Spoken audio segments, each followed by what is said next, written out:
Sean Levine will step into the cage with Brendan Tobin in Are You Gonna Fight Me? I'm gonna fight your ass! Here on Tapped Out. That's right, fight me like a man. Only on the BetQL network. You know the rules. I want a good, clean fight. When I tell you to break, I want you to step back out my command and break. Now go back to the corner and come out fighting at the bell.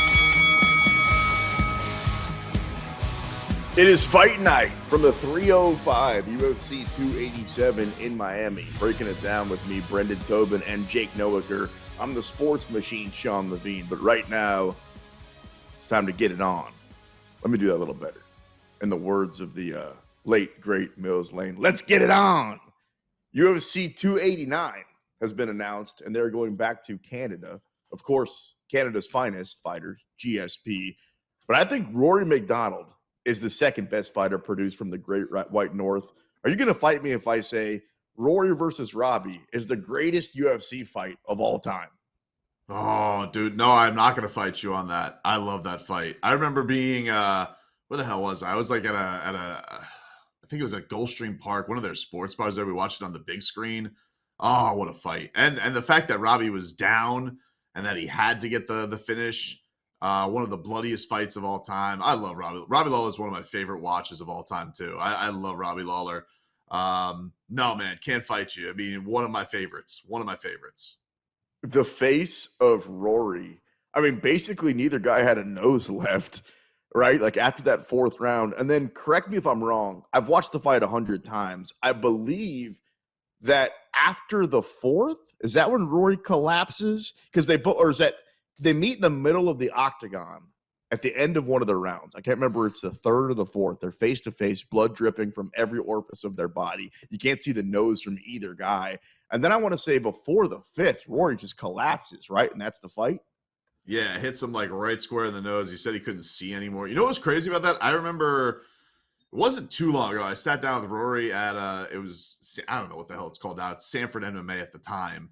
But he was down here training because Canada was closed for the pandemic. So he came down to South Florida. And that's Robbie's gym too. But he was like, we've never spoken. He's like, I'm like, do you guys like talk about that? Like, it's like one of the all-time guys goes, never spoken of it.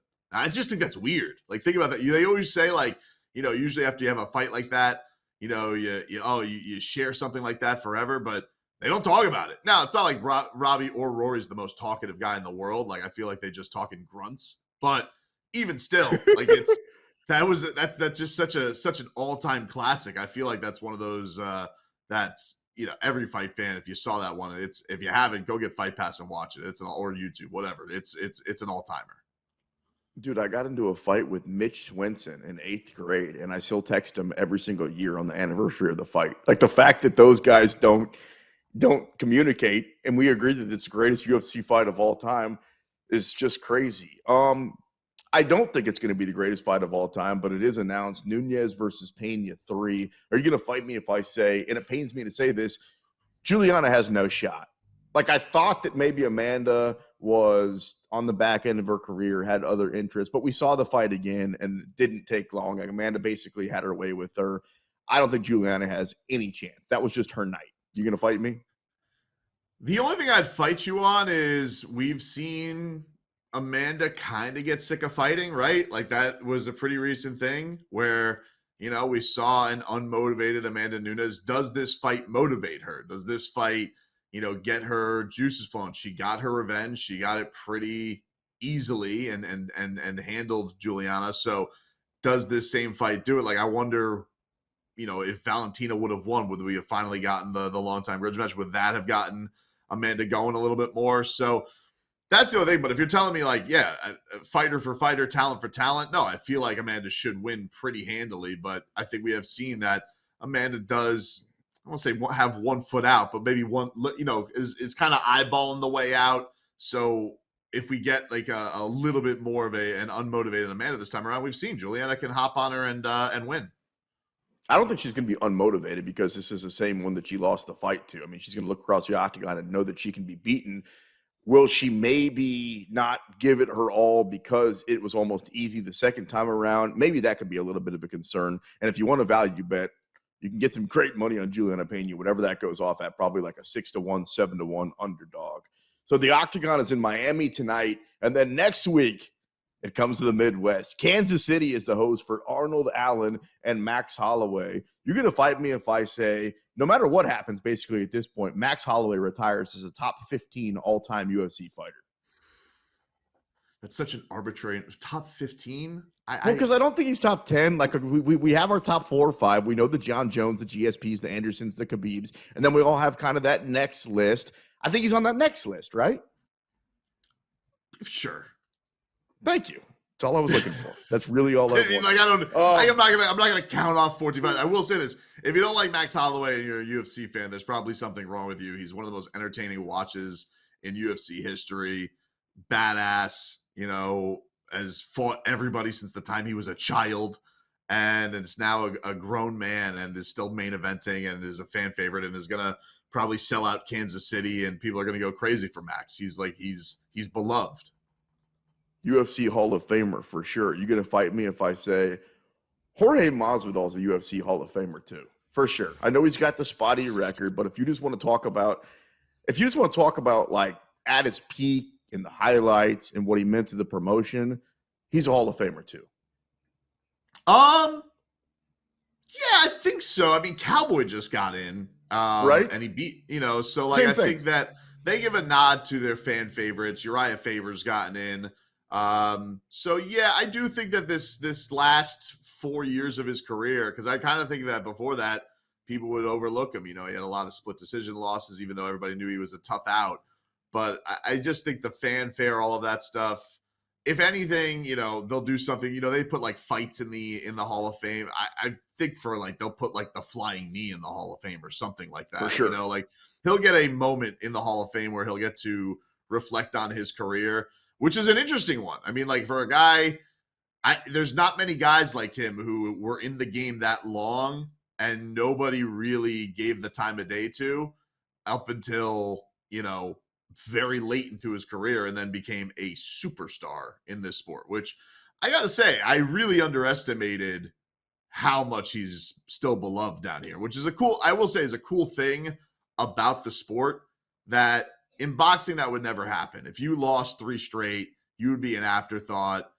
And this city still really embraces him, man. I mean, they really are rooting him on. And he was sitting there taking selfies, doing autographs, high-fiving the crowd. And I think that is one of the cool things that UFC has over boxing is that fans, even if you're on the downslide, if you're Donald Cerrone, if you're Jorge Masvidal, doesn't matter. They'll still appreciate you.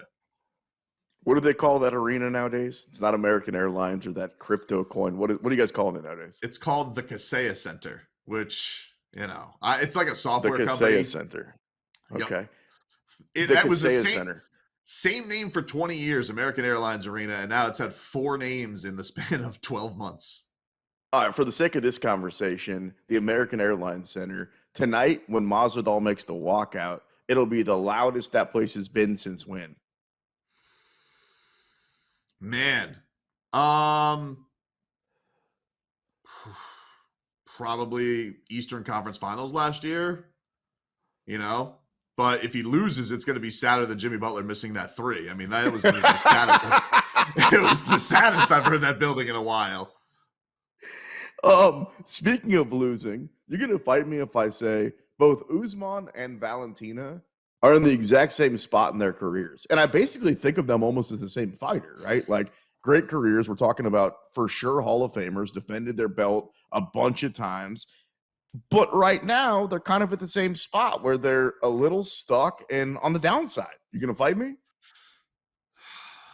Man, I mean, like Usman lost by such a slim margin, dude. I mean, I still don't. I think that Valentina, I would say, is more on the downslide than Usman because, her last fight was a very close fight. People thought maybe she lost. And then this one, big mistake to Grasso. I mean, Usman, has the head dip and all that. And then, I thought the last fight should have been a draw, but whatever. It's to the same guy. I think we've seen it to multiple opponents. But it is an interesting thing. I mean, look, we could almost have 3 of them, right? Like if this happens to Stylebender tonight, he's almost in the same spot. Absolutely. I don't know if it's necessarily the downslide. it's just such an interesting spot. Like you're almost in no man's land. Like where you're almost like Max, right? It's like, where do you go from here? Well, you're going to be headlining fight nights, and obviously you'll get fanfare, but until that reigning champ is dethroned, you're kind of on the sidelines after you lose your rematch. We know where Bo Nickel's going from here. He's fighting Trishan Gore at UFC 290. That's taking place in June. You're going to fight me if I say Bo Nickel, friend of the show, by the way, joined us about a month ago. He's the best fight. He's the best wrestler to ever step in the octagon. Better than DC, better than Chael, better than Askren. He's the best. He seems like it. I mean, like the idea that he's going in there and just mauling people. He's already got the buzz going for him taking on Hamza. The one thing I'd say with Bo Nickel that I think he should do, though, I don't think he should go the Sean O'Malley route. You know, like I think that you go in there and you're getting all people hyped up. Like, what could he do right off the bat? What could he do with so few fights? Man, I feel like if you take the big hacks, and I think he could win some of those fights against big contenders, I think that's going to lead you to get big money faster right away. They'll rip up your contract. They'll go to, treating you a little bit better. How big? You want to step in there with Hamzat Chimaev in a couple of months or what? Yeah. I think you do something crazy. Like, I think you do something crazy that just like sets you off onto another, like who was Hamzat before Fight Island? Nobody knew. I think it's just a case of like, when do you get exposed the right way? And I think for him, he gets one of those fights, like nothing against Trishan Gore, great fun fighter. But I just think that, Bo Nickel, I think is already got the buzz in a bigger spot for him right now. And I think that, okay, you do one more, then take a real big hack, like go for a guy in the top 10, top 5, and then see what kind of a rocket they put to your back. I'm with you because really, what do you have to lose? I mean, if you lose, you got the built-in excuse that, well, it was too quick. But if you win all of a sudden, as you said, right, you beat Hamzat, then you're fighting for a belt within a calendar year. We've been talking a lot about the 305. Miami is hosting UFC tonight. Main event, Israel Adesanya versus Alex Pereira. We'll break it down, give you the method of the madness here coming up in a little while, who's going to win, how they're going to win, and how to make some money. Speaking of Miami, I was thinking about this yesterday. You're going to fight me if I tell you that, the Miami Marlins are the worst organization in professional sports. I keep losing money on them, so I'm a little upset, but what a joke. I know you're not supposed to say this because you you're friends with them and you MC at the games and you're the guy that dresses. Dude, that's the worst organization in pro sports. You going to fight me? I mean, I guess now that the Kings are in the playoffs, I can't go with them. Right? It's tough. There's not many that are Cleveland Browns competing. Yeah, Cleveland Browns are pretty bad, but no, I get what your point is. Like, it's been hard times, man. I don't know what it'll take. They've, it's now 2 owners that they've had that have been on the cheap skis. They just can't seem. And the guy I honestly feel the worst for is Sandy Alcantara, because that dude is legitimately like the best pitcher in baseball. There's not really anybody who's close. And did he win the Cy? Won the Cy Young last year. Just won a complete game, 1-0. Complete game shutout. Did it in under 2 hours because of the I had the overs.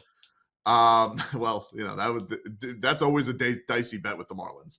So, yeah, man, it's tough. It makes me sad, but still a lot of great memories. I have so many great memories from the 2000s Marlins that really speak. Oh, Gary Sheffield?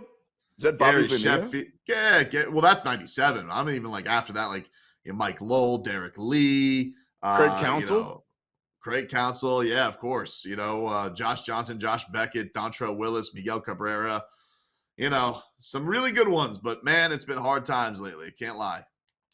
Craig Counsell was the best man in my cousin Brad's wedding. Really? Just thought I'd throw that out there. Yeah.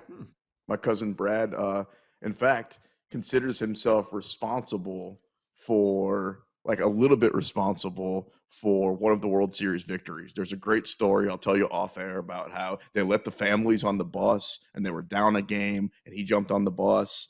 I'll tell you about it off air. It gets a little bit inappropriate. You're going to fight me here on the BetQL network. We're now 2 weeks out from Tank Davis versus Ryan Garcia. You're going to fight me if I say, I think this is going to have more interest than even like the Fury Wilder fight. No, I'm not going to fight you. I think that they have so much social media buzz behind them. They're two young guys who I think know how to market this fight. They both already have their camps. There's a, even with Floyd not promoting Gervonta anymore, there's still that Oscar De La Hoya he was getting at Floyd earlier. So there's going to be that old head crossover as well. So no, I think this one's going to be a monster. I think next week you'll feel a lot of that buildup get even bigger. They don't like each other. There's been a lot of personal shots between them for a while now. I think it's going to be an incredible lead up the next couple of weeks of this fight. Can't wait for it. We've got UFC action in Miami tonight. Octagon comes to Kansas City next week. The week after that, Tank Davis versus Ryan Garcia. If you like fighting, you've tuned to the right place. Coming up next, the method to the madness. Who we taking? How we taking them? How's the fight going to finish? What round? Let's make some money for the people. Brendan Tobin, Sports Machine Sean Levine, and you locked into the BetQL Network.